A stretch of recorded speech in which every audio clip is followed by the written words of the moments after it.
Hello, my name is Alka and I will be talking about the challenges of doing businesses in India. With the coming up of the Companies Act 2013, which replaced the old 1956 Act, comes an attempt to boost up the Indian economy in a modular way. But it also invited the more stringent ways to do businesses in India and had resulted in a setback to its implications.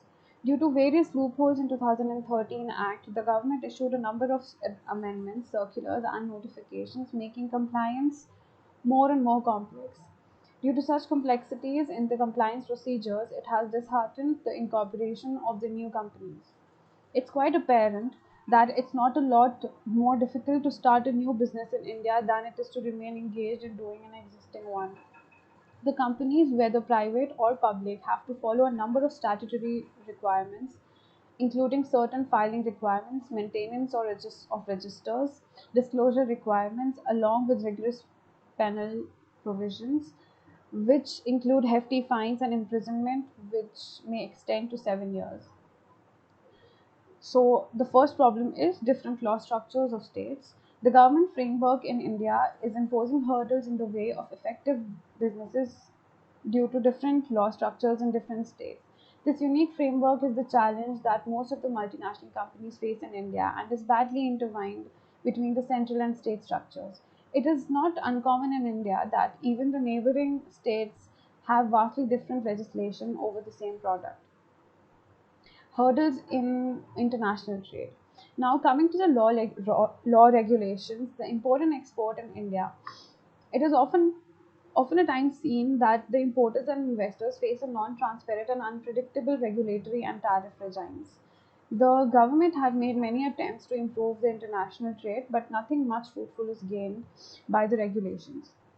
There are still various hurdles in the import and export businesses in India. Custom duty rates in India may vary from 0% to 150%, which may be specific or ad valorem. Apart from this, there are various charges like landing charges, countervailing duty, educational cess, etc. To move goods efficiently in a challenging task in India, and the importers also have to file a list of documents before moving goods across borders. Over the last 3 years, there have been a steady increase in the import tariff in the name of Make in India, which undoubtedly had motivated the foreign investments in India. It is high time that the government should understand that the objective of Make in India campaign is to make India self-sufficient and not to hand out high-cost inferior products in the market. The next one is poor infrastructure. Apart from the laws and regulations, India's poor infrastructure shown by poor energy supplies, upward roads, etc. also imposes a big challenge to start a business in India. Investment in sectors that require continuous interface with various regulatory authorities exposes the investor to delay in implementing the projects, thus affecting their profitability. Foreign investors also face the challenge of dealing with rampant bureaucracy at various levels of federal, state, and local governments. All of these governments are therefore posing as an obstacle in the way of businessmen for their proper growth. The recent trends favoring business in India. No doubt that Indian government had made a lot of efforts to improve the business structure in India. In last 6 years of Narendra Modi government, India's ranking improved 79 places from 142nd in 2014 to 63 in 2019 in Bank's Ease of Doing Business ranking. A record for a major economy, the World Bank said India conducted 4 reforms in the 12-month period to May 1. Among other improvements, India made the process of obtaining a building permit more efficient. Obtaining all permits and authorizations to build a warehouse now costs 4% of the warehouse value, down from 5.7% the previous year.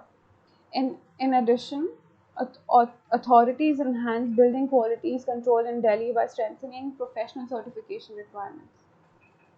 If you look at the brighter side, India is progressing day by day and have been able to cope up with the challenges of doing business in India.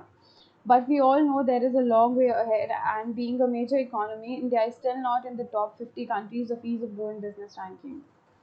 It is still a major concern for the Indian government, and we hope in the near future it will be able to cope up with all these challenges. Thank you.